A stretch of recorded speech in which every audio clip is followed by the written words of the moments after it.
I knew I was in trouble the moment his teeth pierced my skin. He wasn't supposed to be my mate. He was meant for my sister. A union designed to strengthen the bond between wolves and lions. An alliance meant to keep the peace as war loomed on the horizon. But fate got it wrong. A lion and a wolf were sworn enemies, their fates never meant to intertwine. But the war with the tigers had changed everything. Alliances were no longer about tradition, they were about survival. Yet here I stood, claimed by the wrong alpha, bound by a bite that defied every law of our world, and there was no turning back. I had been desperate to keep my pack safe, so desperate I made a deal with the devil himself. A brute of an alpha with blood on his hands and fire in his eyes. I thought I could outsmart him, outmaneuver him. But the moment his teeth sank into me, I realized the truth. I hadn't made a deal. I had made a mistake. Chapter 1. I stood at the edge of the forest, the trees stretching endlessly before me. A sharp breeze swept through, rustling the leaves, but all I could hear was the silence that seemed to swallow the world whole. "What are you saying, Roderick?" I kept my voice neutral, collected, but I felt none of it. Roderick kept his gaze on the horizon, his hands clasped behind his back. "I'm saying, Cassian has made a generous offer, you should consider it." My eyes flashed with hatred. A generous offer? Is that what we were calling it now? The bastard had his foot on our neck and he was calling it an offer. "We're boxed in from all sides," I all but snarled at him, "with Emberfang to the right and Bloodmoon to the left, Solarflare to the north and those bastards Thundercrest to the south. Where are we to turn to?" Roderick took in a deep breath, then turned to me, his eyes wrinkled and his expression complacent. "I know what you're thinking. We are naught but humble wolves, nothing against the strength of the lion. But power is not merely in muscle, nor in the weight of one's bite. A beast that relies only on its strength is nothing more than a mindless brute, doomed to fall to cunning and patience. We have our pack, our unity. A single fang may shatter, but together, we are the jaws that shape destiny itself." My chest tightened, breath hitching as the forest closed in. Roderick's words coiled around my throat, a slow, crushing squeeze. He's giving in. The thought cracked through me like a fault line. My fingers curled, nails digging deep, but the sting felt distant, small against the rising tide of helpless fury. The ground beneath me felt wrong, like I was standing on the edge of something vast, something crumbling. "And the price," I whispered. "Mina, you've chosen to trade my sister like a bargaining chip." My rage flared, hot and unforgiving, searing through every word. "The Moonvale heiress has always known her fate," Roderick replied. The old seer stepped forward, his tattered robes whispering against the dirt. Once rich in colour, they had faded to the shade of dying embers, frayed at the edges, runes of old magic barely visible along the seams. Bone and beads clattered softly from his sleeves as he moved, his silvered hair wild and unkempt. His milky eyes locked onto me, unreadable, yet knowing. "It has all been arranged." "Thank you," dismissed. "Yes, Alpha," he bowed and withdrew. I kept my gaze forward, my hands clasped behind my back, using every ounce of my strength not to grab Roderick by the throat and squeeze the life from him. Mina was the sacrifice, given to those barbaric lions of the Solarflare clan to ensure the survival of our pack. My teeth ground together, hands curling into fists. It was common knowledge that the Solarflare ate their pups. They butchered their young, slaughtered the old or those they deemed weak. And Cassian Rex was a monstrosity of a man. They said when he moved, the very earth trembled beneath his feet. He was known to knot Omegas to death, and that was the man my pack had elected to give my sister to, and there was nothing I could do. We were on the brink of war, each shifter clan in the region out for their own self-interests. Alliances were the key, and the destruction. My skin itched, a desperate burning need clawing at me from the inside. I wanted to tear it off, to shift into my wolf form and lose myself in the wild, to become one with the trees, the wind, the earth. But I was their alpha. I couldn't run. I had a duty. My pack, my people, depended on me. With a growl simmering low in my chest, I spun on my heel and marched down the hill. Each step was heavy, dragging me toward the packlands nestled in the small town of Shiver Creek, our last semblance of home, our fragile sanctuary. Shiver Creek was a quiet town, tucked between towering pines and the misty slopes of the mountains. The air was always cool, filled with the scent of pine needles and fresh earth, a place where the world seemed to slow down. Children ran freely through the town, their wolf forms bounding through the streets, fur sleek and gleaming under the sun. They nipped at each other's heels, growling playfully, their laughter like the rustling of leaves. Their energy was wild, untamed, pure, like the land itself. Most of them bowed when they saw me, the alpha, but I kept my head held high. Jarek caught my gaze, his dark eyes sharp with understanding. I gave him a quick, subtle signal, and without hesitation, he moved to gather the others, directing them toward the main hall. The meeting with the elders was about to commence. I took my throne at the front of the gathering, the weight of every gaze pressing down on me.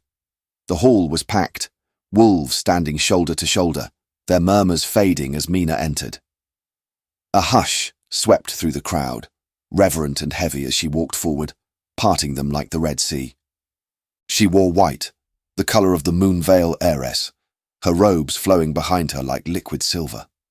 Her auburn hair cascaded in wild, untamed tresses, aflame against the pale fabric. She was breathtaking, a vision of grace and quiet strength. But all I could see was our mother.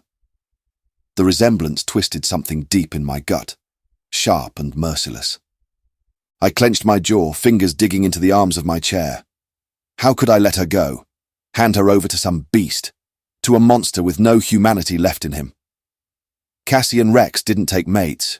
He devoured them. And my pack expected me to stand by and watch as they sent Mina to be his next conquest. No. I wouldn't accept it. I couldn't. Beneath me, the councilmen sat at a long table, their faces lined with wisdom. Their robes, though once grand, had faded over the years, some adorned with furs, others stitched with old sigils of past losses too great to name. They bore the weight of leadership differently, some with quiet calculation, others with barely veiled exhaustion. Elder Hadrian, the oldest among them, sat stiff-backed at the table's centre, his silver hair pulled into a knot, his sharp, yellowed nails tapping against the wood in quiet contemplation. Beside him, Marek, broad and heavy-set, leaned forward with fingers laced, his thick brow furrowed in thought. He was a warrior first, a politician second. Then there was Elias, lean and fox-like, his gaze ever-shifting, assessing, his fingers adorned with rings he spun absently, waiting for an opening to speak.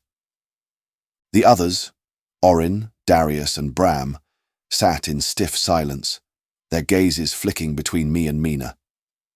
They already knew the outcome of this meeting. In their minds, the decision had been made. But I wasn't ready to let them speak it into existence. Above them all, I sat upon my makeshift throne of antlers, twisting, blackened things that curled and clawed at the sky. A relic of the first alpha, reforged for me. A reminder to all who entered this hall that power was not given, it was taken. And if they thought I would simply hand Mina over to Cassian Rex, they had gravely underestimated me. I lifted my hand, and the murmurs died down. "Thank you, brothers and sisters, for gathering," I said. "A claiming ceremony is upon us." A ripple of excitement spread through the crowd, wolves breaking into hushed chatter. "All the great packs will convene within a fortnight. All eligible Omegas must visit the physician for breeding assessments. Those who wish to seek their fated mates may do so freely. Roderick will oversee preparations. Our laws will be upheld. Any violations will be met with exile." I paused, letting the weight of my words settle. Mina's gaze burned into me from her throne, but I did not falter. "Finally," I continued, silencing the last whispers, "the Alpha Cassian Rex of the Solar Flare clan has made us a generous offer." The hall turned to stone. Cassian Rex, a name that carried the weight of blood and terror. A ruthless, tyrannical lion shifter feared across the 5 clans. Gasps rippled through the pack, horror twisting their faces. Women clutched their mouths. Men surged to their feet in protest. The council remained still, their eyes unreadable. I raised my hand again and silence returned. "With a few terms of our own," I said, voice even. "I won't lie to you. War is coming. The Thundercrest pack will not stop. Their alpha grows more ravenous by the day. I will not risk our clan." I forced myself to look forward. This is our chance to end the slaughter, to end the suffering. That is why Mina— My throat tightened, but I didn't let it show. "Will be the price heiress, mated to the Solar Flare clan's alpha, Cassian Rex." A heavy silence settled over the hall, thick as smoke. Mina's breath hitched, barely audible, but I felt it like a blade to my ribs. She didn't move, didn't speak. She only stared, her wide amber eyes burning into me with something between fury and betrayal. Around us the pack bristled, anger simmering beneath their skins, some shifting half-formed in their seats, claws scraping wood, teeth bared in protest. "No!" A voice cracked the quiet. It was soft, but it carried. Mina rose from her throne, her white robes whispering against the stone floor, her hair a river of fire down her back. She stepped forward, parting the space between us, the weight of the moment pressing on all who watched. Her chin lifted, her voice stronger now. "You would send me to a monster." I met her gaze, steady. "I would save our people." Mina let out a breath, shaking her head. "By throwing me to the wolves." A bitter laugh rose from the crowd, some muttering, others shifting in their seats. Yarek's jaw was tight, his hands curled into fists where he stood by the entrance, his fury barely contained. Roderick, still seated, exhaled through his nose. "The decision has been made." Mina turned on me. "Has it?" A long pause. The council knew the truth. This was no decision. This was a sacrifice. I forced myself to breathe, to hold firm. "Mina, this is how we survive." Her hands trembled at her sides, but when she spoke, her voice was calm. "No, brother. This is how we die." "Sit down," I said. "Do as your alpha commands." Mina sat, though I could see her bottom lip trembling. I went through the rest of the meeting feeling like I was out of my body. I could feel Mina's anger and resentment rolling through her, and as soon as the meeting ended, she shot out of her chair and darted out of the hall. "Leave her," Jarek said, coming to stand by my side.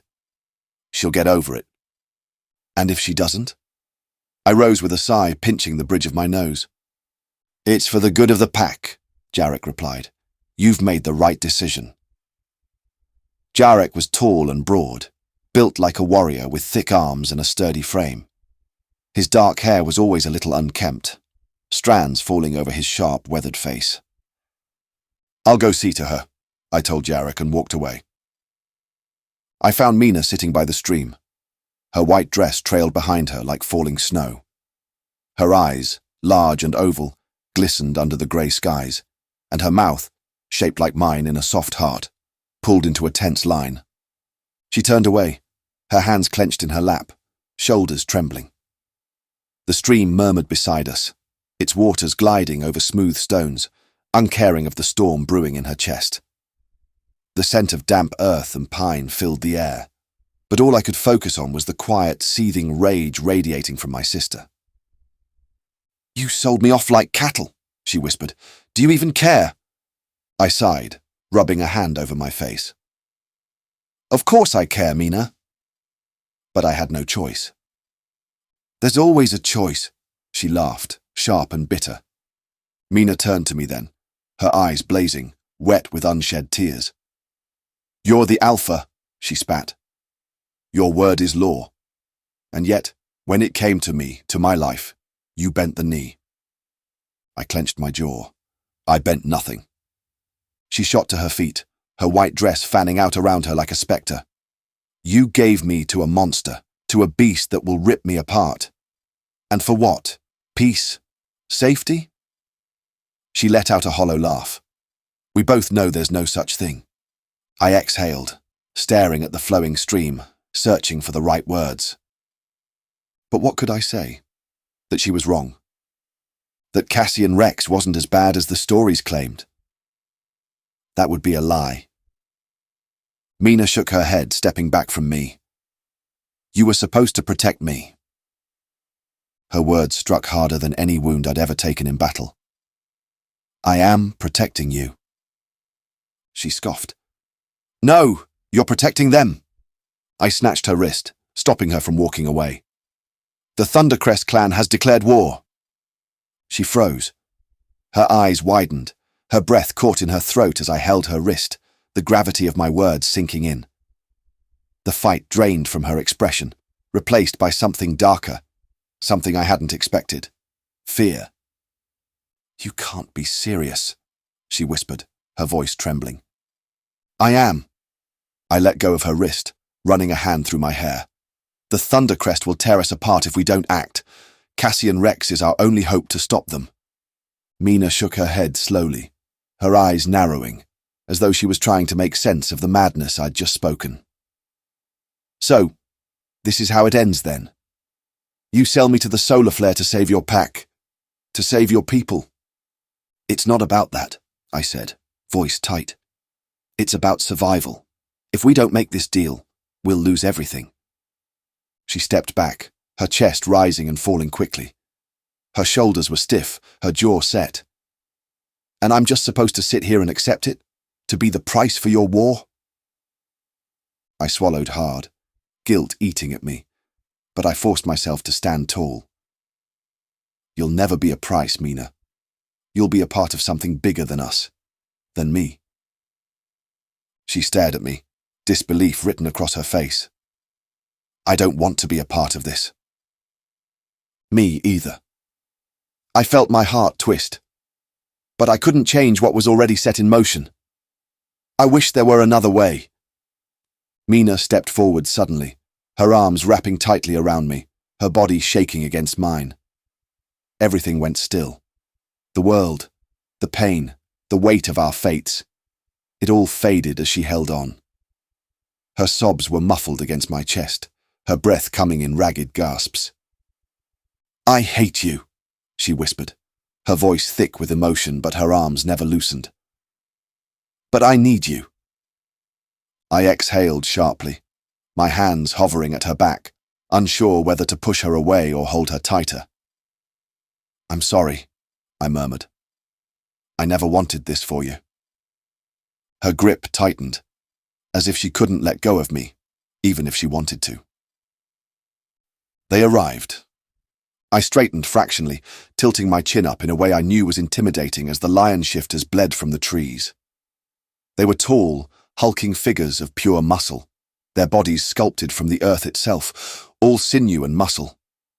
The ground seemed to tremble beneath their feet as they moved, their steps slow, deliberate, untamable force that ran through their veins. The air thickened, heavy with their scent. Raw, untethered power. They were a storm about to break, and I would stand in its eye.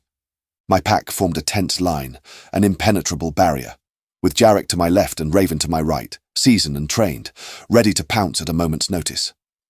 The ground shook as Cassian Rex stepped into the clearing. My heart lodged in my throat. The man was a mountain, towering above everyone, a wall of muscle and raw power. His eyes met mine, dark and unyielding. Jesus Christ. I breathed out, trying to steady my pulse. His presence swallowed the air, thick with danger. His pack parted for him, like water to a storm. I stood firm, but a cold shiver ran through me. I was facing something unstoppable, something that would break if I didn't bend. The delegation stood in silence, cloaked in deep furs and rich leathers. Dark tunics embroidered with our sigils caught the fading light. The women wore gowns of fur and fabric, colours like blood and earth. The men, strong and tall, wore leather vests with silver buckles that gleamed. My own attire was dark, leather and shadows, a cloak woven with moonlight. We were a picture of power, but beneath it, tension hummed. The air was thick with it, quiet, waiting for what would come. I gulped, stepping forward to meet him. Cassian's eyes were yellow, twin flames burning through the distance. "I am Noah Wellington from the Noble Wolves Pack," I said, tilting my chin up. "Pleasure to meet you. Where's the bride?" I balked, as did the rest of the delegation. "The... what?" "The bride. The woman I'm supposed to mount." "Where is she?" My blood heated. "My sister is in the customary waiting area." "Bring her to me. I want to see what I'm getting myself into." The other lions chuckled, and I almost saw red. "I apologize, but here in the Noble Wolf Pack we do not see the brides until the day of the wedding." "Well, it's a good thing we're the Solar Flare Pack, isn't it?" he sneered. "We don't have to adhere to your laws." Up close I saw the strong cleft in his chin, his sharp, angular jaw. His wavy hair framed his face like a crown. He was incredibly handsome. Even his Cupid's bow lips made my face heat. "What if she's a hideous dog? You can't expect me to mount that." A chill rippled down my spine at the words. His tone was low, mocking. My vision blurred with red, the need to snap his neck nearly overwhelming. "What did you just say?" I demanded. Cassian smirked, leaning closer, his eyes never leaving mine. "I said, what if she's a hideous dog? You can't expect me to mount that." The insult hung in the air like poison, thick and suffocating. I forced myself to stay calm, but my body trembled with the effort. "You will keep your tongue civil," I growled, taking a step toward him. My pack behind me tensed, ready. "Or I'll make you regret it." Cassian's gaze hardened, but he just smiled, his lips curling in a way that made my blood boil. "I'll do what I want," he muttered, dismissing me with a flick of his wrist. "And I'll have the bride brought to me. Now." The nerve of this bastard. I could barely hold back, but I stayed still, my fists clenched at my sides. Every muscle in me screamed for action, but I knew I had to play this game, at least for now. "Fine. We will show you to your lodgings. Now, if you'll excuse me, the rest of the clans have arrived." It was the fastest and easiest way to dismiss him, just as the Emberflang clan of panthers made their way through the foliage. Cassian grunted, stomping through the delegation as they leaped out of his way to avoid being crushed. I barely held my temper as I watched him stomp past, the others quickly getting out of his way. "Asshole," I muttered under my breath, sneering at his back. I then plastered a big fake smile on my face as Aiden from the Emberfang approached. The halls filled with the rest of the great clans, but it was Mina who stood out, her white dress gleaming under the lanterns, the only one wearing white among the other Omegas in their red ceremonial gowns. The others kept their faces shielded behind veils, the air thick with anticipation as the ceremony loomed near. I couldn't tear my eyes away from her. She stood like a queen, but there was a sadness in her posture I couldn't ignore. It twisted in my gut. The food and drink were passed around, but I barely noticed. My thoughts were too occupied with Cassian, with Mina, with what this ceremony meant. Aiden strolled over to me, his gaze sharp and calculating in the way only a panther could be. His eyes flickered to Cassian, then back to me. "Enjoying yourself?" "Not in the least," I muttered, then forced a smile and clasped his arm. "How are you, brother?" "Curious," Aiden replied smoothly. "I heard he wields his shaft like an almighty blade. Is it true several Omegas have lost the sensation in their legs after one night with the lion?" I snorted. "You make him sound like some kind of beast." Aiden smirked. "Aren't lions supposed to be beasts?" He flicked a glance toward Cassian, who was now tipping back another goblet of ale, his throat working as he drank like a man starved. "Though I admit, I expected more grace. Less caveman." I sighed. Trust me, his personality does nothing to disprove the rumors. Aiden hummed. "So, have any of your Omegas tested the legend yet? Or are they waiting until after the vows to see if they'll still be able to walk?" I rolled my eyes. You're disgusting. Me? He placed a hand over his chest, feigning innocence. I'm merely asking important tactical questions. If we're tying ourselves to the solar flare pack, I think we all deserve to know what kind of, shall we say, performance we're dealing with. I pinched the bridge of my nose. For the last time, Aiden, I don't know about Cassian Rex's legendary prowess, and frankly, I'd like to keep it that way. Aiden grinned, far too entertained. A shame.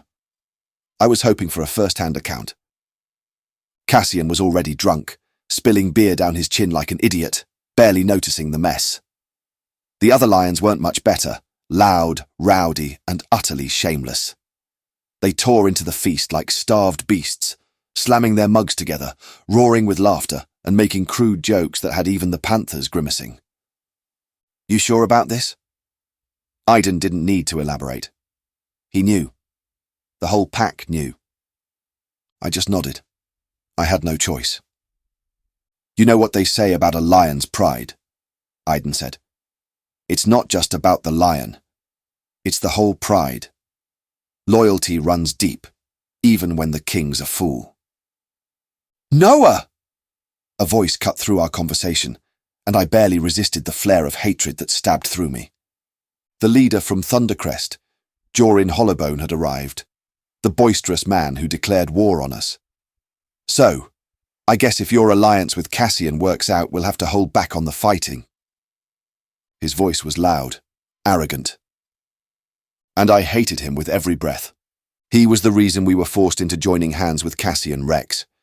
He was the reason my sister might be crippled for life. It was him.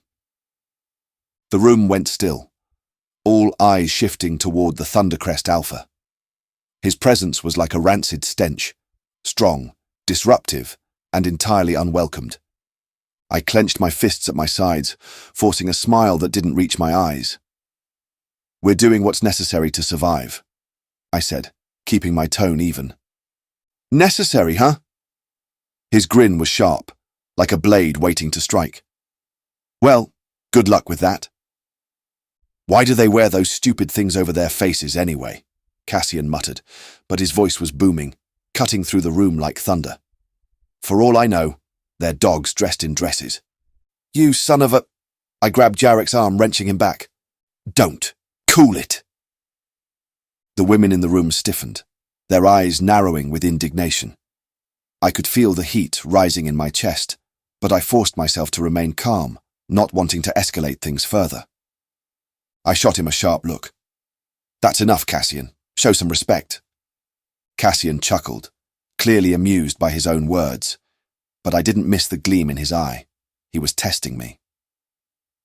I think I'll retire for now, he said, rising. His sheer size made the entire banquet table groan, scraping across the floor.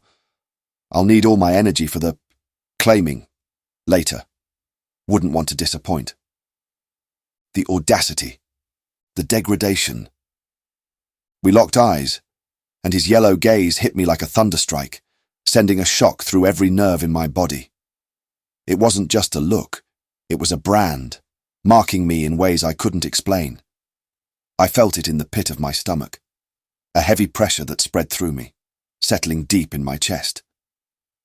Cassian Rex would plow through every omega here. The hunt was on.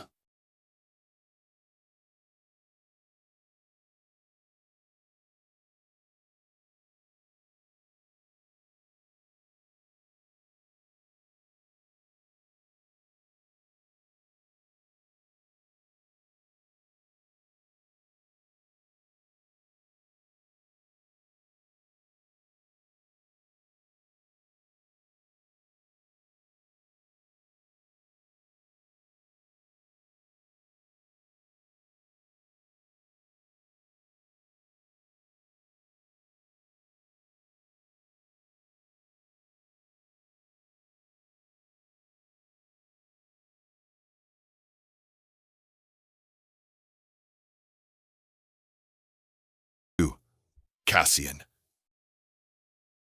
Goddamn pricks! I woke groggily just before dawn, feeling like I'd been hit by a damn hammer. What the hell was in that ale? piss. It tasted like ass, and I was used to eating it, so I would know.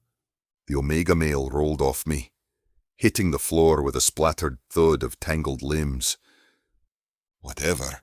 I only needed to mount the witch, and then I'd be back where I belonged, with the Solar Flare clan.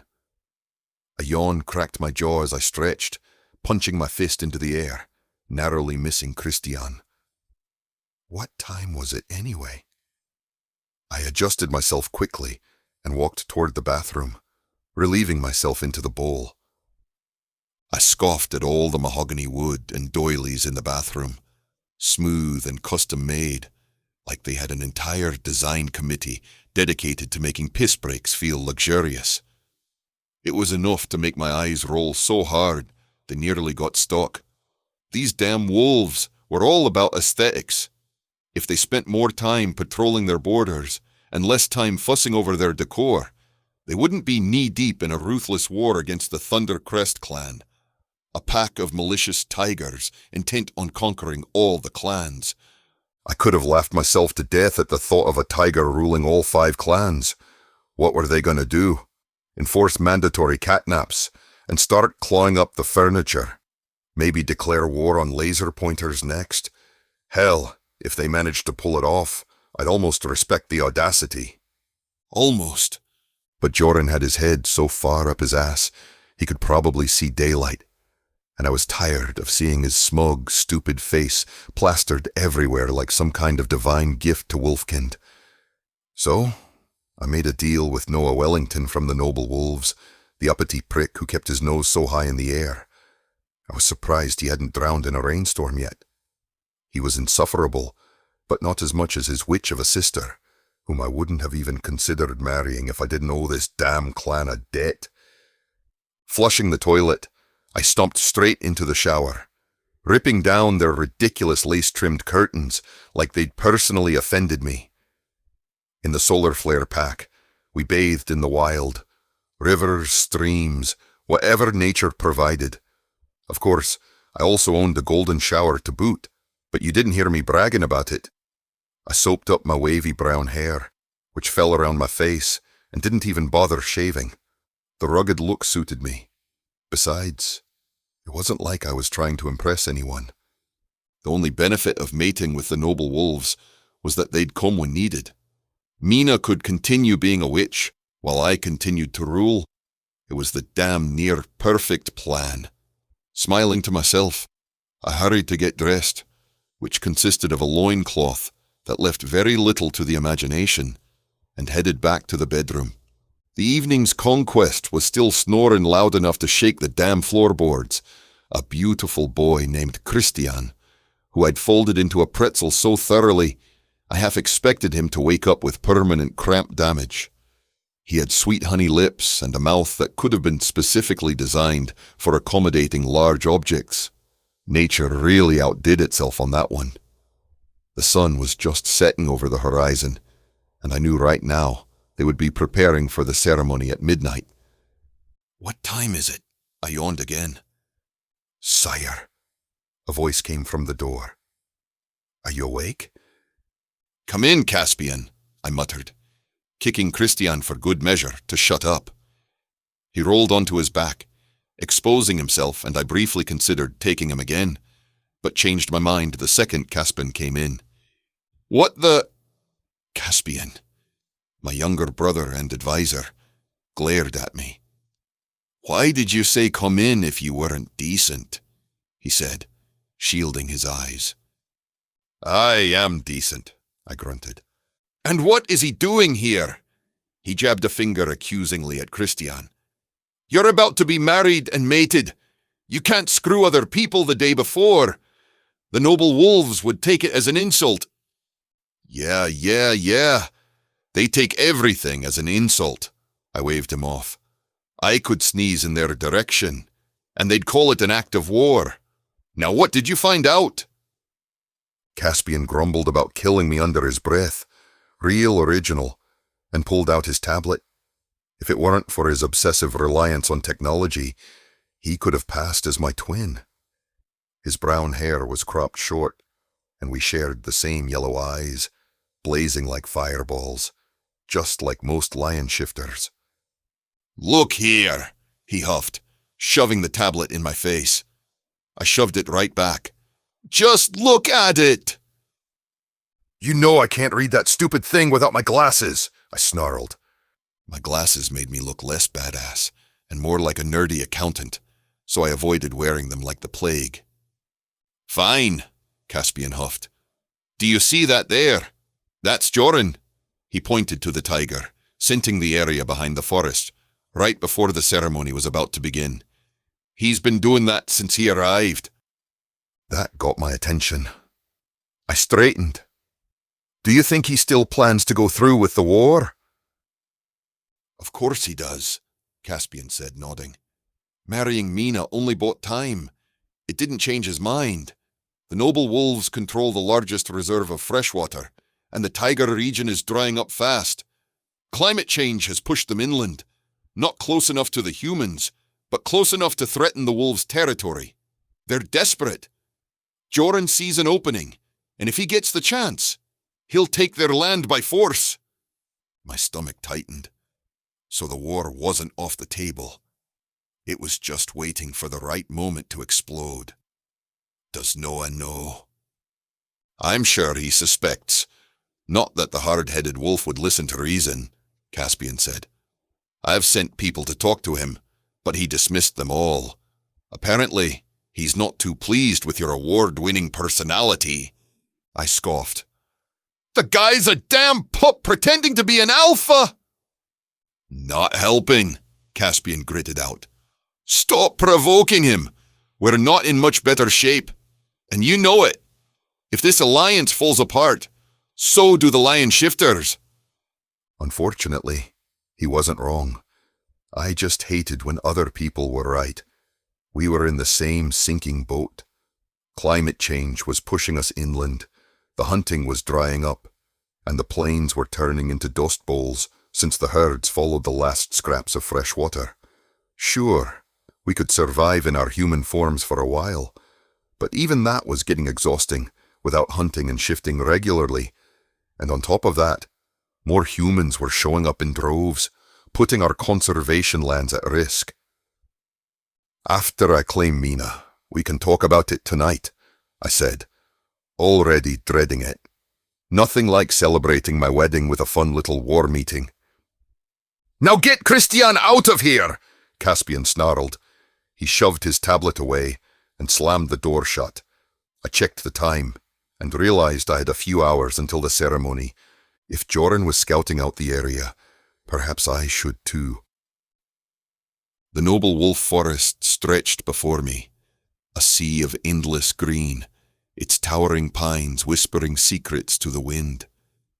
Lush ferns curled at my paws, and the murmuring rivers wove silver ribbons through the land, their gentle rush harmonizing with the distant roar of waterfalls. Then came the scent. It filled my nostrils, thick and heady, earthy, wild, laced with something dangerously sweet. It curled around my senses, hypnotizing me, sinking into my bones. I felt drunk, high. My mouth watered as I followed it, my lion form prowling forward, instinct drowning out reason. It twined in my nostrils, reaching deep into the very core of me, like a siren's call that couldn't be ignored. "Mate, take claim. Take claim!" The word pulsed through me. Urgent, primal. My body trembled with the need to follow it, to claim, to possess. My paws moved before my mind could catch up, the forest around me blurring into a hazy backdrop as the scent grew stronger, thicker, intoxicating. My heart pounded, the hunger rising like a storm inside me. Every part of me screamed to chase, to find, to claim. The word echoed in my chest, vibrating with every breath I took. Take. A twig snapped, and I snarled, my lips curling over jagged teeth, the growl rumbling deep in my chest. My eyes locked on the movement through the trees, and there he was, Joran's striped tiger, bleeding through the shadows. His massive body slinked low, paws digging into the dirt as he stalked closer. We circled each other. With a snort, Joran shifted back into his human form, tall and lean, his eyes glowing like molten amber. His stance was calm, too calm, like he knew exactly how this would play out. "Didn't expect to see you here," he said. I shifted back too, glaring down at him. "What are you doing here?" "The same as you," Joran replied, his tone dripping with amusement. "I'm sure your scouts told you." "Yes, well." I crossed my arms, my gaze hardening. "All of this will soon belong to the solar flare pack, so you better get a good look while you're at it." Joran's feline eyes settled on me, steady and unblinking. "Is that what you think? Because I have it on good authority that your soon-to-be mate is refusing to go through with the claim. As it turns out, she has a lover." My nostrils flared. Of course, leave it to a wolf to dress their brides up like dogs. "She could have 10 lovers," I snorted. "What does that matter to me? As long as I mount her, the deal is pretty much done." Joran's smile turned oily. "See, that's where you're wrong, lion," he said, circling me. "The noble wolves are much different. We believe mating is secret, and only the shifter animal can choose their mate. It's their ace card." Clever little wolf. I should have known they'd have a way out of this. Even if I were in a rut and Mina was in heat, if our animals didn't align, then the bond couldn't be formed. Smart. Very smart. If it didn't work, they could claim the ceremony was a failure and break off the alliance, leaving the solar flare pack high and dry. "What do you know?" Joran smiled that same infuriating smile. "A lot." "Spill," I ordered. Joran chuckled. "Always so impatient, always so prideful." He touched my arm. "I heard they believe it will be a failure, hence why they have all 5 clans here. They want to make their alliances their own way." "They planned this." "Yes," Joran purred. "Or else they would have just had you mounting Mina in the damn forest."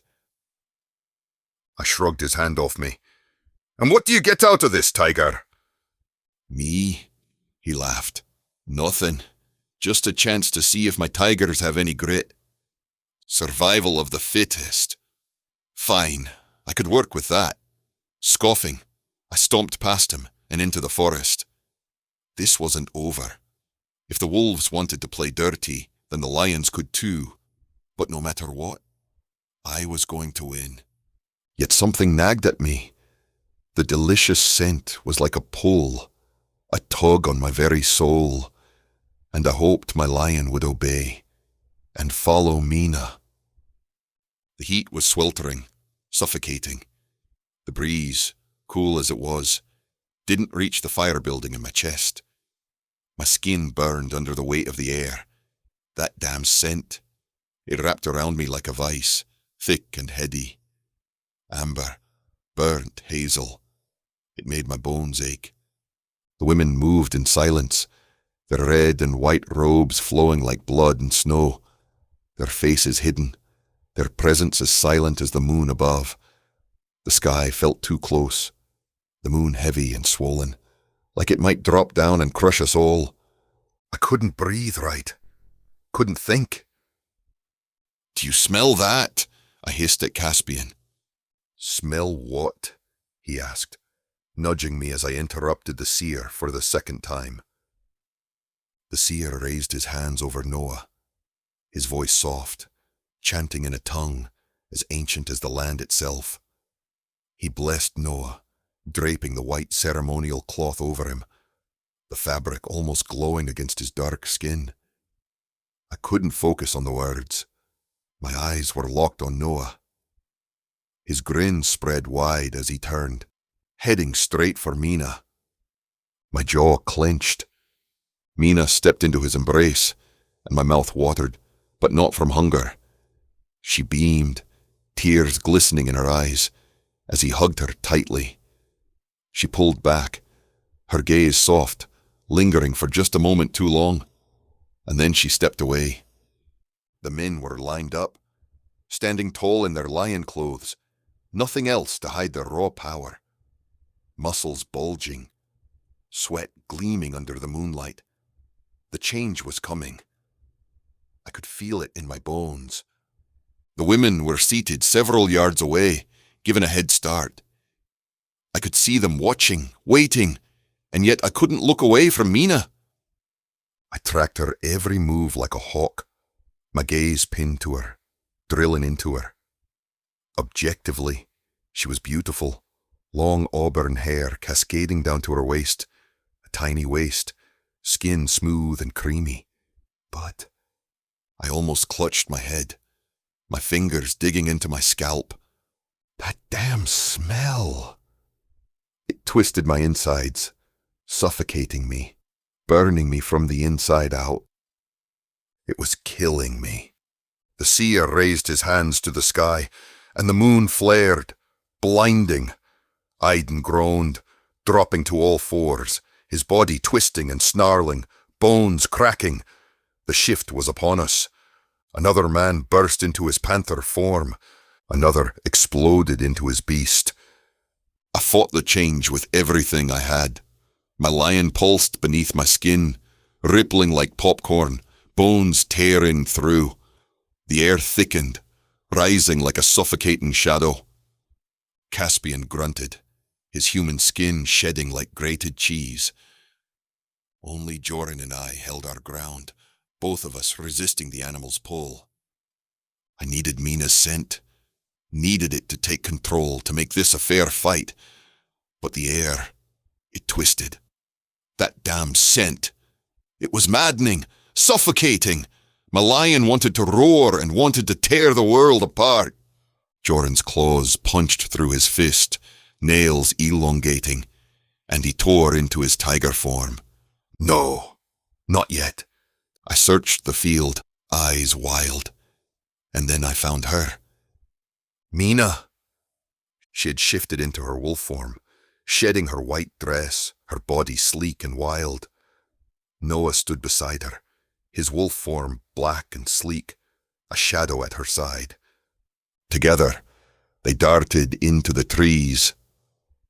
I exploded into my lion form, shredding my human skin, ignoring the seer's cries. The women were supposed to get a head start, but I couldn't see. I couldn't think. The lion within me was hungry. I caught the scent by the stream and tore after it, claws ripping through dirt, my massive form thundering through the trees, the ground shaking beneath me. There she was, Mina. I lunged toward her, but then I saw him, Noah, slipping away, slinking like a shadow. My lion's instincts took over, and I dove after him. What the hell?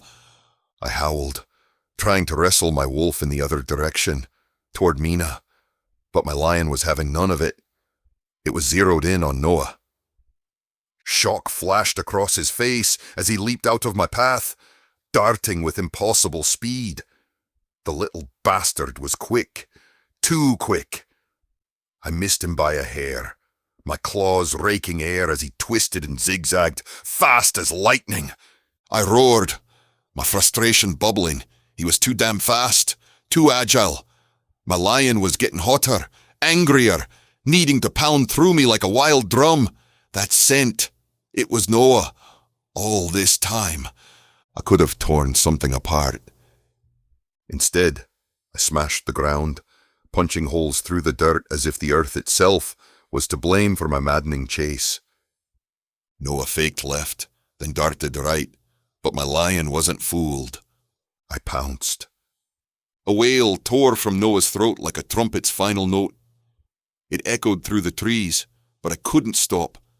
My claws sank into his flesh, the overwhelming need for control, for dominance, flooding every part of me. This was it, the scent, the maddening chase. My lion was in charge now, and it didn't care how much Noah screamed.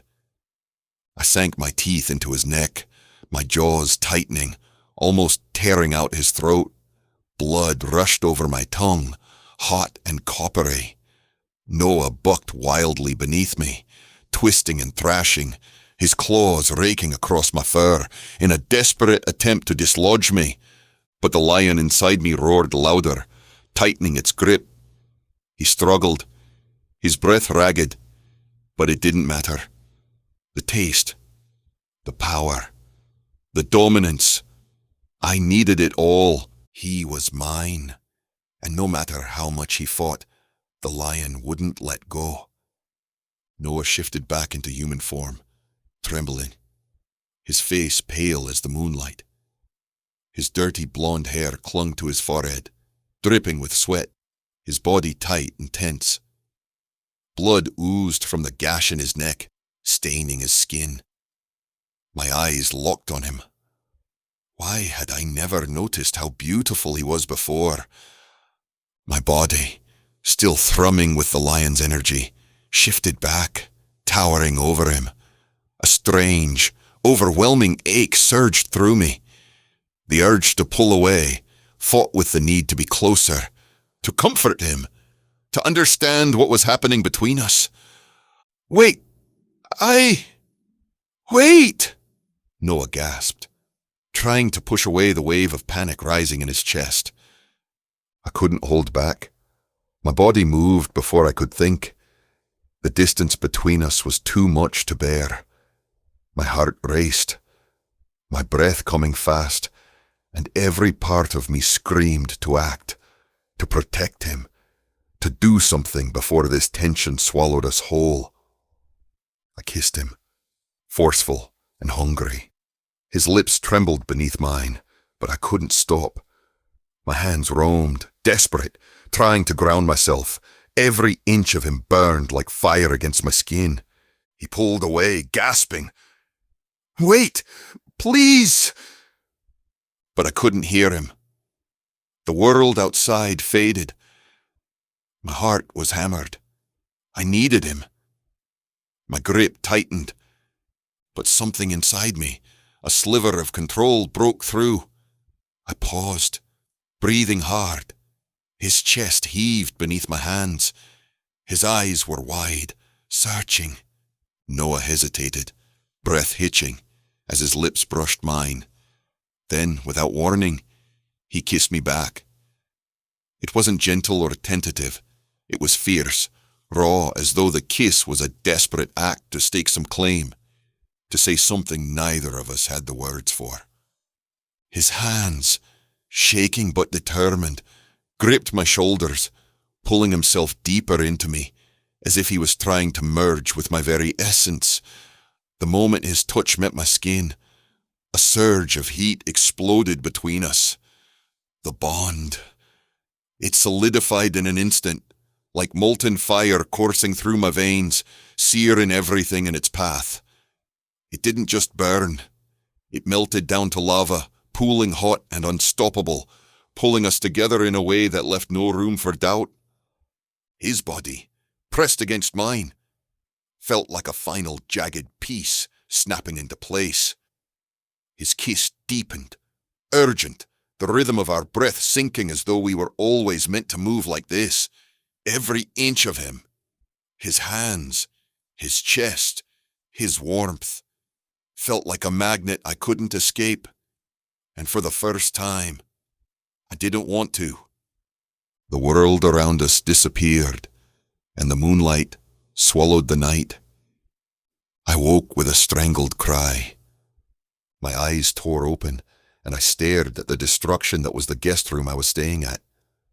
The furniture had been crushed, wood lying in splinters. Dust moots hung in the air, while sunlight streamed into the room.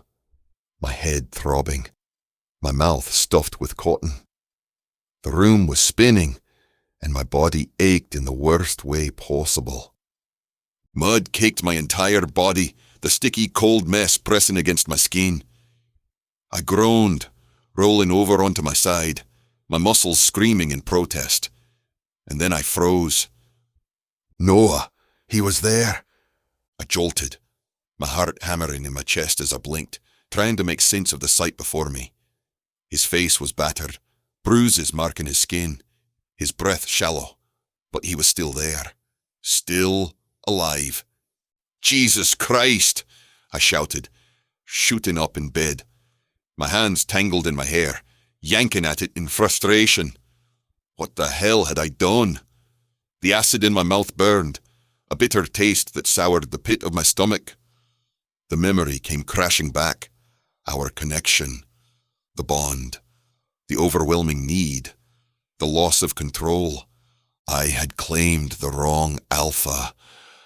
A curse slipped from my lips as I stared at Noah's unconscious form, guilt crashing down on me like a freight train. He wasn't mine to take. Not like that. What had possessed me to think I could just claim him? I wanted to rip the confusion out of my mind, the urgency that had twisted my every thought into a mess of primal instinct. But the bond, the damn bond, I could still feel it, solid and unyielding, like molten lava running through my veins. It wasn't supposed to be this way. This wasn't how it was meant to happen. I scrambled out of bed, my breath coming in short, ragged gasps. Panic clawed at my chest as I staggered, stumbling over the chaos that had been the guest room. The air smelled like dust, wood, and something metallic. What the hell had I done? I looked down at Noah, and my heart seized. The bond pulsed beneath my skin. Sharp, electric, a river of molten heat. I couldn't look away. There he was, sprawled on the bed, his bronzed skin and tousled dirty blonde hair framing his face, and his pale blue eyes, like a wolf's, blinking in and out of focus, locking onto mine with the kind of intensity that left me reeling. What the hell was I thinking? Why the hell did I claim him instead of his sister? What had made me so damn stupid? Noah groaned, and I winced. The gash on his neck, it was like I'd torn into him like a savage, a bloody mess. It didn't even look accidental. It looked planned. I felt my stomach churn. What kind of animal had I been? What the hell was wrong with me? I ran my hand through my hair, a bitter laugh escaping before I could stop it. Look, Noah, I started, trying to sound all authoritative and calm, which was an impossible task, given that I was practically vibrating with nerves. I didn't mean to. Well, actually, no, I did mean to, but that's not the point right now. The point is, you're fine, right? You're not dead, so that's... What the hell happened? Did you... Horror filled his face. Oh my God! He leaped out of the bed, but then his legs buckled beneath him, and he crashed to the floor in a hiss. Heat crept over my cheeks. Maybe nutting last night hadn't been a good idea. Yeah, I should have warned you about that. Maybe you shouldn't move. What did you do to me? I can't feel my legs. The sensations will return, eventually. You animal! He hissed like a feral cat. I twiddled my thumbs. This didn't exactly go as planned. So what now? He looked at me like I'd lost my mind. What do you mean, what now? You just claimed me like I'm some stray dog, and now you're asking what's next. Do you not think you should have maybe asked first? He threw his hands up. I don't know, maybe a heads up before you start trying to eat me? It was a mistake. My lion, I was clearly going for your sister. And yet you ended up with me, he cried in disbelief. Just stay away from me. Don't come near me. His arms flailed uselessly at his side. And get out! I fled, slamming the door shut. It was a mistake. A horrible, disastrous mistake. And yet, I couldn't bring myself to regret it. Chapter 3. Noah. This was a freaking disaster. I winced, each step causing pain to lance through my backside as I scurried through the hall of my own damn pack. God damn Cassian. He had one job, one simple job. Mate with my sister. That was it. Then the solar flare pack would have been aligned, and yet he'd managed to screw that up entirely. Jarek and several others were waiting by my door the second I rounded the corner. "Don't!" I hissed at him, and Jarek snickered behind the door. "It's not as bad as you think." I slammed the door in his face. It was bad. Catastrophic bad. Nuclear bad. My nightmare having a nightmare bad. Showing up to work and forgetting my underwear bad. God, it was so bad I was running out of scenarios. I tore off my clothes and stepped into the shower, turning the water as hot as my skin could stand. Mud and grime swirled around the drain, the evidence of my ordeal washing away. But the reality remained. The skin around my neck was raw and tender from Cassian's bite. Mates. We were mates. As soon as I thought of him, pain sparked across my skin, and I felt like I was being yanked in his direction. Oh no. The pull. It was unavoidable. I'd need to be near him for the next few weeks. Jesus. I ran a hand through my dirty blonde hair, my lip trembling. What the hell am I going to do? An alpha mated to another alpha was bound for disaster. Cassian wouldn't bend, and neither would I. There was too much at stake. I'd lose my standing as packmaster if Cassian took over, the way of the noble wolves decimated. I was hyperventilating before I realized, sucking in ragged peals of breath. Elders. I needed to consult the elders. That was the only way to solve this. Humiliation. With a groan, I finished with my shower, which was almost impossible from the pain throbbing in my backside. No wonder women went crippled after one night with the beast. I felt like my insides had been shredded. A flush worked over my cheeks as I dressed, stabbing my legs into a pair of dark wash jeans, a white V-neck shirt and a leather jacket. I shoved the door open and paused when Jarek was still waiting there. He straightened and bowed. "Alpha." He rose, his gaze assessing me. "How are you feeling?" "Like I could kill something," I growled and stomped past him. "I need to meet with the elders and all the pack leaders, gather them together tonight for the closing ceremony." "Ah, aren't you forgetting something?" Jarek said, halting me in my steps. "No, what?"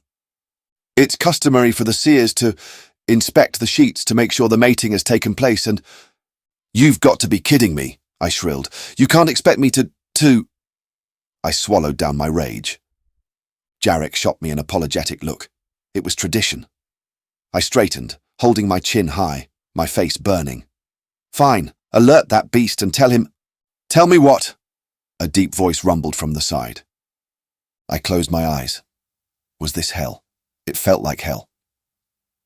I turned, reluctantly, and saw Cassian was leaning against the wall behind us, wearing a black t-shirt that stretched across his absurdly muscular chest, dark jeans slung low on his hips, and a golden belt buckle so bright I was pretty sure it was trying to blind me. Maybe I'd choked on a Dorito and died. If only I could be so lucky. "Cassian." I bowed because it was necessary, and not because I was submitting to him. "Noah." His smirk grew. "You left so quickly this morning. I wasn't sure what to do when the seers came barging into our rooms to inspect the sheets." Alarm ripped through me. "You let them in though, right?" "Of course." Cassian tilted his head. They were satisfied with the results. I felt my skin grow hotter beneath his gaze. "Thank you." I cleared my throat.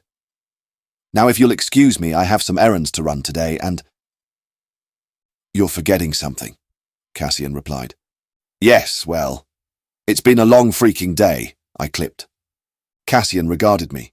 His yellow eyes weren't just bright, they were hungry, a pair of hollow suns, orbiting something deep and dark at his core, promising ruin with a single glance. He stood at least 2 heads taller than me, a mountain of muscle. Cassian stepped forward and cupped the back of my neck. I melted, instantly. My entire body relaxing infinitesimally in a way I didn't even realize I had been so freaking stressed. He smoothed it down the nape, touching the gash, the wound. It flared to life, sizzling beneath his fingertips. I watched his eyes dart down to my lips. and for one horrifying second I thought he was going to kiss me. No, this was a mistake. A mistake. I knocked his hand away violently and saw the rage flash in his eyes. "I'll see you at dinner." I stomped past him, ignoring my heart trying to rip itself out of my chest. I headed to the elders. A large council room in the library of the noble wolf den. The seers were already there, waiting for me. But the elders, Hadrian, the oldest among them, sat stiff-backed at the table's centre, his silver hair pulled into a knot, his sharp, yellowed nails resting on the polished wood. Marek, Orin, Darius and Bram, they were all waiting for me, as if they expected this. I bent the knee as soon as I saw them, shame crawling all over my skin. "Rise," Hadrian said. "Why have you come? Why are you not with your intended mate?" The words caught me off guard. "There's been some kind of mistake. I can't. It was supposed to be Mina." "The spirits do not make mistakes," Hadrian replied easily. "You were chosen by Cassian's lion, and you are now his wolf." I cannot be," I stammered. "I am the noble wolf pack alpha.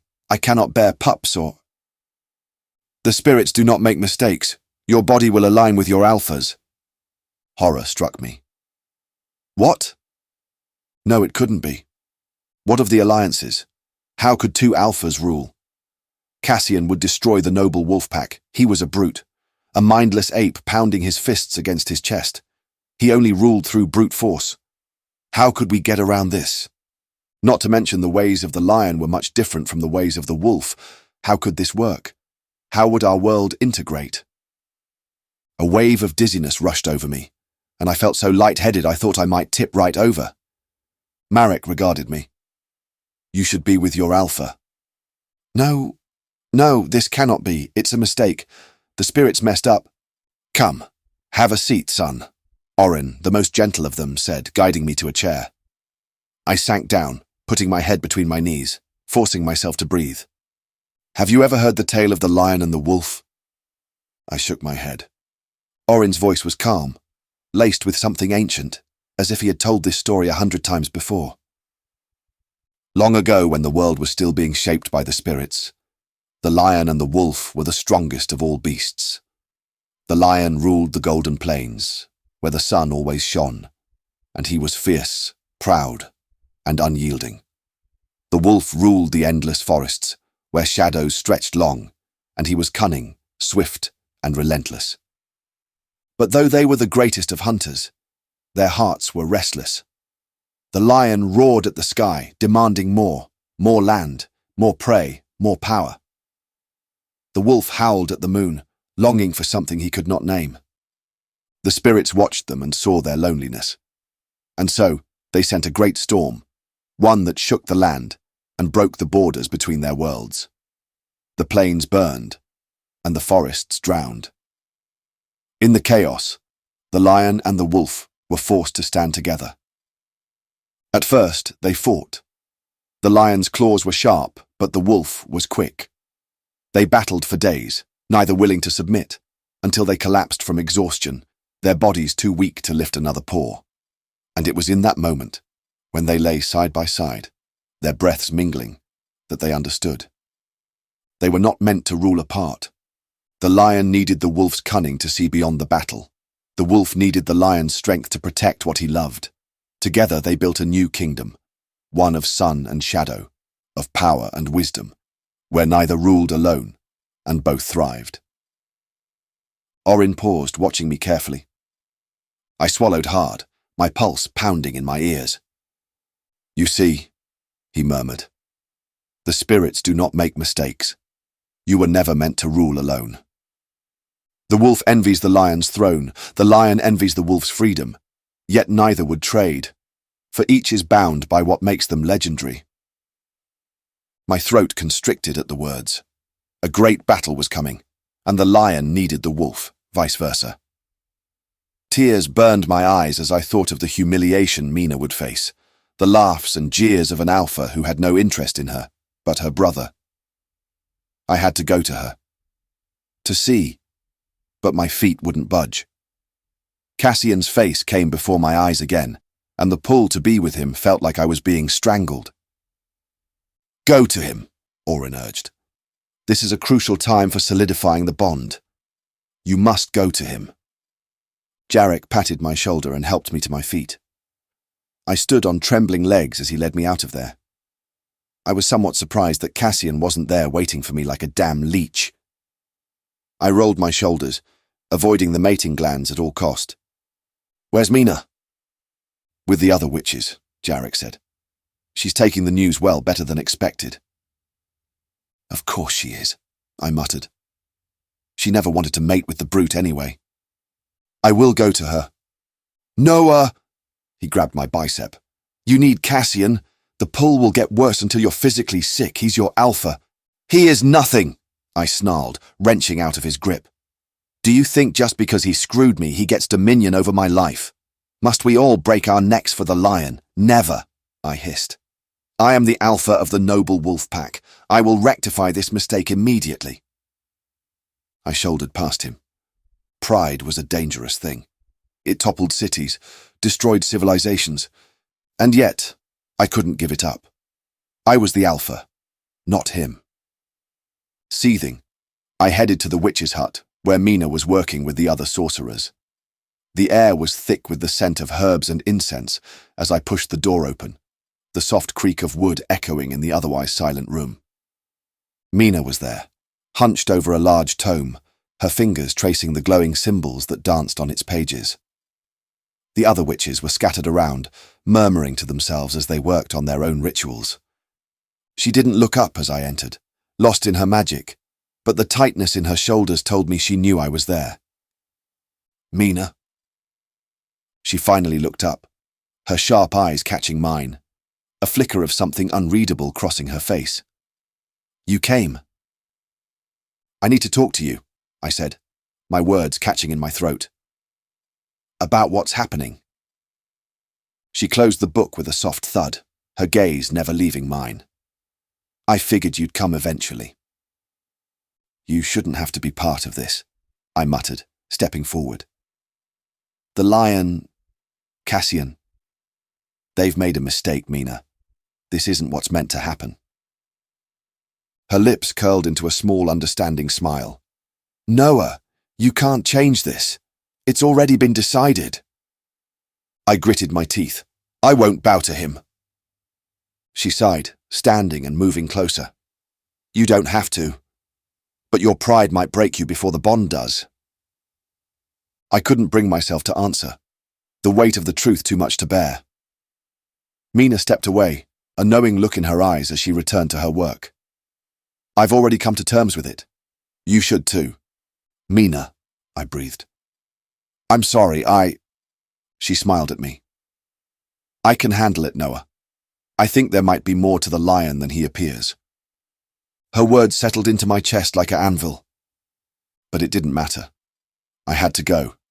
I had no choice. I left the hut and stepped into the open air. The pack was there, their eyes on me, watching, waiting.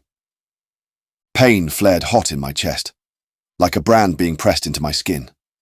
Sweat dripped down my face in rivulets. The bond, it was shattering me. Inside, I didn't want it. I wanted to reject it. But my skin was tearing. The pain in my sternum was insurmountable. I staggered through the pack houses, each step dragging me deeper into agony. Wolves watched, whispering. Tears burned my eyes like acid. I had bled for Shiver Creek. This was my home, my pack. I was the alpha. How could I give it up? I staggered, my legs refusing to keep me upright, and then I fell, the world spinning, collapsing beneath me. But sturdy arms caught me, lifting me effortlessly. I gasped, the scent of warmth and sunlight engulfing me, like desert sand. Cassian. "Stubborn fool," he muttered, his voice rough but familiar. Then everything faded to darkness. I woke trembling, my body heavy and unfamiliar in Cassian's arms. The cool spring kissed my skin, its touch soft, as if coaxing me back to life. The water shimmered with a strange glow, like liquid light. The forest murmured around us, alive, ancient. Cassian's face hovered above me. Wet droplets clung to his chiseled cheeks, catching the faint glow of the spring. His brown hair, damp and tousled, framed his face like dark silk. His breath, warm against my ear, steadied me. I could barely breathe. The world felt suspended in the stillness. Cassian's thumb brushed over my trembling lips, the soft touch like a spark against my skin. He was so close. His eyes, those golden flames, burned into me, drawing me in. I couldn't pull away, not even if I wanted to. His lips met mine, warm and demanding. A kiss that claimed, that owned. My body sang with it. Every part of me ignited. He played me like an instrument, each stroke of his tongue pulling notes from my throat, low and needy, harmonizing with his touch. I was helpless, lost in the sound of my own desire, woven into his. When it was over, I was putty in his arms, gasping and flushed, my bones like jelly. Cassian's massive chest rumbled with satisfaction. The lion purred. "Stop avoiding me. I was... You were," Cassian snorted. "Instead of fighting nature, why don't we figure out a way to get through this?" "Like what?" "You're a lion and I'm a wolf. There is no way through." "Not if that's all you'll ever see," Cassian replied. "And what do you see? A place to conquer? A new land to rule? The noble wolf pack will never bend." Yeah, I get it." Cassian rolled his eyes. "You're a proud race. Whatever. I'm not looking to take that from you." "Then what the hell do you want?" "What do all men want? A place to rule and keep our pack safe," Cassian replied. "We want the same thing." "But would the lions integrate with the wolves?" "We already have," Cassian said, cutting me off. "We set the guardrails, the boundaries, and the rest will fall in line." I gulped, thinking about his words. He wasn't wrong at all. He was right. We could lay down the law, and they would have no choice but to follow. "And you're in?" "Aye. Your heart's in the right place, even if your head's nay. The tiger will strike." Cassian stroked my hip. "And he will strike hard. They have a lot to lose, and he's past the point of negotiations. A marriage, perhaps. To Mina." Cassian's laughter interrupted me. "To the Omega not even the lion wanted. No, he would take it as a slight. Jorin doesn't want negotiation. He wants death, the slaughter, the kill. It is the tiger's way. No, our best bet is to present a united front, prepare for war." A chill swept through me at his words, settling in the pit of my stomach. The inevitability of what was coming hit me like a thunderclap. War. It was coming, and there would be no escaping it. Not for any of us. Chapter 4. Cassian. I felt insatiable for Noah's touch, his warmth. It was a strange feeling, smooth and soft, like liquid fire in my belly. I wasn't the type to commit. I wasn't the type to linger. But something about the wolf made me realize he was far more calculating than he appeared to be. Once my knot had deflated, we finally left the hot spring. Noah, visibly limping and glaring at me over his shoulder, caused a laugh to rumble out of my chest. My little wolf. I chuckled inwardly as we went back into the bedroom, both of us tired from the day. Noah stripped down, and I did the same, comfortable now around each other. I lounged on the bed, unfurling like a kitten while Noah paced the room. "So, this is really happening," Noah said, voice flat. "We're mates." "Looks like it," I said. "Convenient, right? Solves both our problems." Noah let out a slow, exhausted sigh, like he was reconsidering all his life choices. "Right. Because merging two completely different packs with completely different rules and zero mutual respect is convenient." "We'll make it work," I said. "Oh, good. I love vague, untested plans. Very reassuring. I ignored that. Lions respect strength. You wolves are more haughty-taughty. If you say haughty-taughty again, I'm leaving. I lifted an eyebrow. Wolves are touchy. Wolves are realistic, Noah corrected. This only works if we get both sides to cooperate. But from where I'm standing, it looks like the lions will try to bully the wolves into submission. They won't, I said. And why is that? Because they answer to me. And if my mate is a wolf, they'll respect you too. Noah gave me a long, unimpressed look. And the ones who don't? I'll eat them. He blinked. Right, of course. Because that's a normal and measured response. I shrugged. It's efficient. Noah exhaled sharply, pinching the bridge of his nose. This is going to be a disaster. Probably, I agreed. But at least we'll be in it together. Noah glanced at me, eyes tired but something suspiciously close to amusement flickering in them. Great! Can't wait. Look, this shouldn't be your focus right now. Your real focus should be Joran and how to stop the tigers from taking over. And how do we do that? I played with a loose thread on the comforter, thinking. Joran wanted the territory. That much was obvious. He wasn't going to stop. Maybe the best solution was to hit him first. Take out the tigers before they had the chance to sink their claws into us. We should attack, I said. Noah, who had been staring at the ceiling like it personally offended him, exhaled sharply. Right! Brilliant! Let's charge into battle against an enemy we know nothing about! Very rational! We know enough. He's testing me, sniffing around my land. Noah rolled his head to the side to look at me, expression unreadable. Sniffing around? So, like what? A nosy neighbor? Because last I checked, we don't declare war on people for existing near us. It's not just existing, I said. He wants my land. He's testing how far he can push before I push back. Or, Noah said, he's all talk. And you launching an attack turns an empty threat into a real war. You know, the kind that ends with a body count. I shrugged. Then we win. Noah's mouth twitched, like he wasn't sure if he wanted to laugh or strangle me. I see. Simple, efficient. Just a small minor detail. You're forgetting that if we're wrong, the noble wolves are wiped out in a pointless battle. I crossed my arms. And if we wait, the tigers get stronger. If we wait, we give them control of the situation. You really want to sit back and see what happens. Noah let out a slow breath. No. I want to not walk into a bloodbath because you got territorial.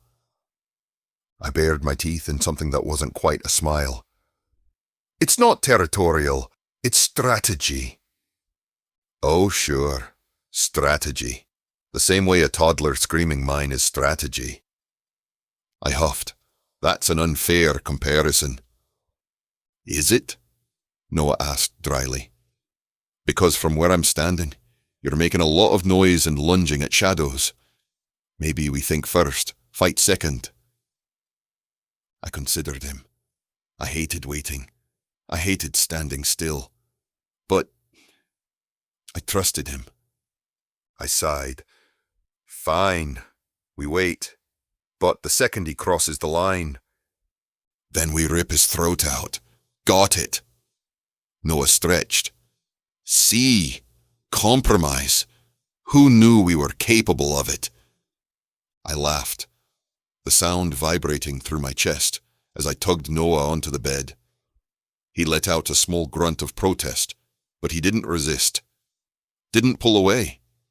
His hair, always a little messy, fanned out against the pillow, a few strands fallen across his forehead. those sharp, sky-blue eyes locked onto mine, steady, waiting. I brushed my fingers over his cheek, letting my thumb rest just below his jaw. "Does it hurt you to yield to me?" I teased. Noah exhaled through his nose, the corner of his mouth twitching. "It's a mortal wound." I smirked, leaning in. "Tragic. Should I put you out of your misery?" His fingers curled around my wrist, firm but not pushing me away. "Might as well. Go for the kill." I closed the distance, brushing my lips over his. Slow, testing. His breath hitched, but he didn't move away. Instead, his fingers tightened around my wrist, anchoring me to him. The kiss deepened, a slow pull like a riptide, dragging me under. A spark crackled through me, heat spreading from where our lips met. Noah sighed into it, his body softening beneath mine, like he was finally letting go. I pulled back, just enough to look at him, my forehead resting against his. Not so painful, was it? His eyes flickered open, the barest hint of a smirk on his lips. I'm still considering my final words. I chuckled, pressing another kiss to his lips, this one softer, lingering. "Take your time." I woke to Knuckles, rapping on the door at the crack of dawn, and groaned. Noah was already up, strapping on his leather boots and combat clothes. "Ah, what time is it?" "It's after 5, Noah whispered. "Why the hell are you awake?" I grumbled, spreading out on the comforter like a wet noodle.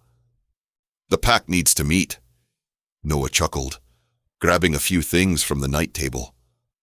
"I have to be there." He moved to walk away, but I snatched his wrist, drawing him into a kiss. "Morning breath." "So? Get used to it.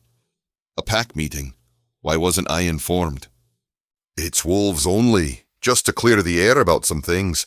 You can come later, I promise." "What about the mating dinner tonight? To celebrate our—" I wiggled my brows. Noah laughed, shoving off me. "Don't be late to that. We have to give Joran a show, eh?" I smacked his ass, and he threw a wink over his shoulder as he strutted out of the room. "A pack meeting, eh?" I rolled onto my back and went straight to bed. I woke around 9, and Cassian came to get me. While I yawned and stretched into my clothing, I muttered, "Even 9 is too goddamn early." "Come on, Your Highness," Cassian drawled. "Noah's waiting." I groaned. "Why the hell is anyone awake at this hour?" "Because normal people have normal lives," Cassian replied. "Now get up. Joran's been sniffing around the pack again, this time near the witches." I dragged myself out of bed, tugging on my clothes while Cassian gave me an exaggerated sigh. "You're practically nocturnal. I don't know how Noah puts up with you." "Because I'm charming," I said, dragging a hand through my hair. "Because you're a menace," he corrected with a grin. I shot him a lazy smile. "Same thing." By the time I was dressed and halfway functional, Cassian was already leading the way outside. The sun was far too bright for this early in the morning, and I scowled at the unfairness of it all. We reached the clearing where the pack had gathered, and I immediately noticed the stiff posture of the wolves, all standing in tight circles, murmuring amongst themselves. Noah was at the center, his arms crossed, already deep in conversation. His eyes flicked to me as I approached, and there was an unmistakable glint of amusement. "You're late." "I was on time for me," I shot back. Noah exhaled a soft laugh, shaking his head. "Try to behave." "Absolutely not," I replied, stepping closer, just to get under his skin, I hear Joran's been sniffing around. His expression tightened a fraction, but he didn't say anything right away. We're handling it, Noah finally said. I leaned in slightly, dropping my voice to a whisper. Want me to eat him? Noah's lips twitched with the hint of a smile, but he quickly masked it. Not yet. You let me know. Noah's face softened for a moment, but then he turned back to the group, taking his position as the pack leader. I stood back a bit, watching the exchange, my arms folded across my chest. Wolves, meetings, too early, but at least I had Noah to torment. We walked into the great hall, the weight of the room hitting me instantly. Packs from all over stared as we entered, waiting for us to take our places. At the front, there was a throne. My throne. It was massive, carved from obsidian with gold accents. Lion's claws formed the arms, and the backrest was engraved with images of lions, their eyes glinting. A thick lion pelt lay beneath it. Noah and I sat down, his presence a steady force beside me. I scanned the room, noticing some of the wolves shift uncomfortably. Even Mina looked uneasy. My lions stayed silent, stoic. Introducing Noah Wellington from the Noble Wolves and Cassian Rex from the Solary Flare Pack. We welcome you all. The mating has been consummated and has taken. The room erupted in applause. I almost rolled my eyes. Wolves and their formalities. In Solary Flare, mates just wore their scent and marks. No grand proclamations. But this was bigger. An alliance between the lion and wolf packs. It deserved recognition. An alliance like this hasn't been formed in over 100 years, the elder continued. We ask that you bless them both. Pack members stepped forward, blessing us one by one. But I noticed Mina, her attention elsewhere, whispering to another witch. Something felt off. I signaled to Caspian. Keep an eye on her. Joran approached, smiling as he kissed my knuckles, then Noah's. In honor of such a bond, I propose a toast, a hunt with all the clans. I froze. My stomach twisted. Noah grinned. An excellent idea! How about a stag or a boar? No, I interrupted, my voice sharp. The room fell silent. Eyes turned to me.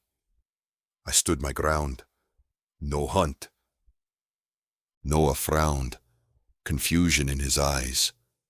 But the pack loves it. It's a bonding opportunity. I said no, I growled, my voice rumbling, causing Noah to pull back. His jaw clenched, but he straightened up, finding his composure. Well, I said yes. We'll do the hunt. I couldn't stop the growl that rumbled deep in my chest. The alpha in me stirred, hackles raised. Nobody disobeys me. But Noah was my mate, and even the thought of upsetting him made me feel weak. Can we talk about this? I asked. No, Noah whispered back. He waved Joran off with a tight smile. The hunt's happening. I opened my mouth to argue again, but stopped. All eyes were on us. I had to let it go, for now. But I wasn't done. Not by a long shot. Molten gold bled into Joran's eyes, like a leopard's gaze, and I watched as his smile stretched wider. The hunt was a dangerous thing. A breeze ruffled my hair as I stared off into the distance, watching the other shifters get in line for when the stags would be released. Joran was with the rest of the tigers, prowling, waiting. The scent of the stags made them antsy. My teeth clenched. Noah was talking to Jarek beside him, deep in conversation about strategy, but impatience was getting the best of me. I touched the small of his back, winding my arm around his waist and hauled him to me. Noah's eyes flared with surprise, then annoyance, but he quickly stamped it down. "Are you sure you want to do this?" I kept my voice low, my gaze flicking to the others, to the tense air around us. "Yes, stop asking," he hissed at me. "It's dangerous," I persisted, undeterred. "You're fighting with panthers, tigers, and lions. We should think again before joining." "Thank you for your concern," Noah snapped, brushing off my hand as he untangled himself from my grasp. "We are skilled fighters. We can handle it." "Noah," I warned. "We aren't weak," Noah insisted, straightening up. He shot me a look, as if daring me to challenge him further. "Now, if you'll excuse me, I have to give the signal for the stags to be released." I barely kept myself from grabbing him, pulling him back. It was too dangerous.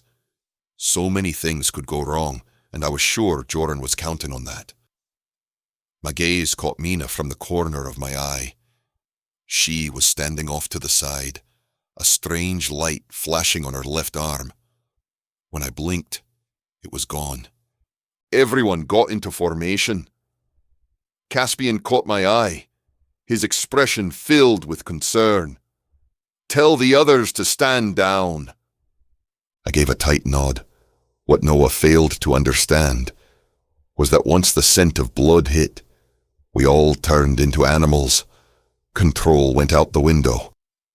A gunshot pierced the air, sharp and sudden. The others burst into their forms in an instant, the air crackling with the primal energy of the hunt. The hunt had begun. My skin shredded like cheese as I exploded into my lion form. I kept my eyes on Noah. The pack moved like a well-oiled machine, working in unity to take down a stag. Meanwhile, the tigers and panthers were savages, tearing into their kills with brute force, each one for themselves. I took down a few stags of my own, my claws sinking into their necks, feeling the snap of bone and tearing flesh, counting each as ours. The hunt was going well, too well. Then, something shifted. A wolf wandered too close to a tiger's territory, sniffing the air. My instincts flared. Joran exploded from the trees, tearing after the wolf, ripping up the dirt in his wake. I leaped after them, crashing into Joran's side and knocking him off course. The wolf scrambled for freedom, disappearing into the distance.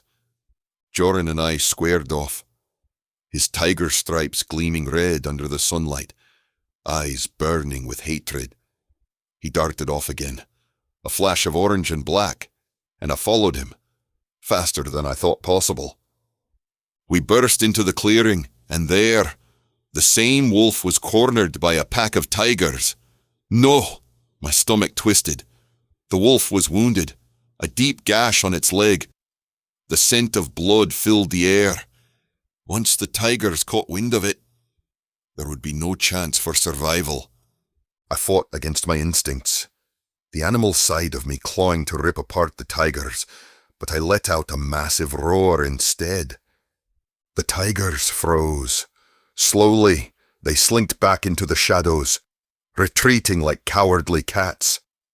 I shifted back into my human form, my body aching with the change. "Are you all right?" I asked, stepping closer to the wolf. The wolf shifted too. "Mina." "What the hell?" I narrowed my eyes, my thoughts scrambling. "What are you doing out here alone?" She didn't answer right away, but before she could, Noah appeared with the pack, shifting as he approached. His eyes scanned the scene. "What happened? Are you all right?" Mina's gaze turned to Noah, then back to me.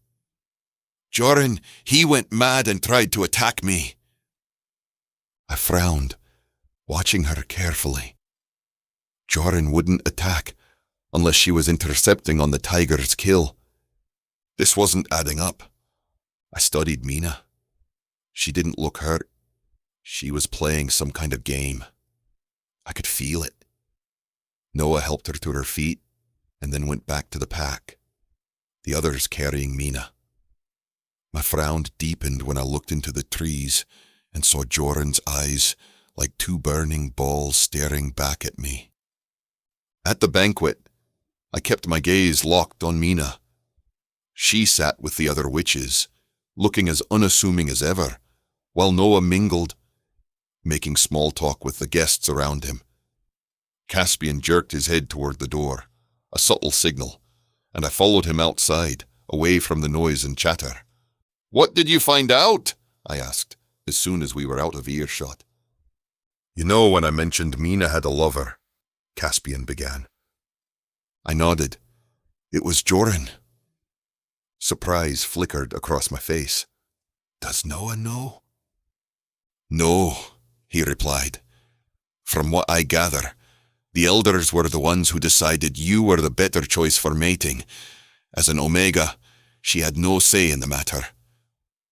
"What else?" I pressed. "The tigers are getting desperate," Caspian continued. "The stags were apparently the first time some of them had hunted in months. The land here is rich, and Joran won't give it up, especially if he and Mina had a bond before." "What do the wolves think?" I asked, my mind racing. "They don't trust the tigers," Caspian said with a sigh. "Long ago, they've always been at odds. Mina only met Joran after the delegates tried to negotiate peace. Apparently, that's when they fell for each other." "Jesus Christ," I muttered, running a hand over my face. "Noah needs to know." "He won't take the news well, especially if it comes from you." "Who else will tell him? I'm his mate. He'll see reason in the end." "Do you have proof?" Caspian handed me his tablet. "Here are some pictures. Hope you didn't make an arse o' it," he muttered under his breath. I took the tablet from him, scanning through the images. Yeah, I would need it. No way I was walking into that conversation without the truth in hand.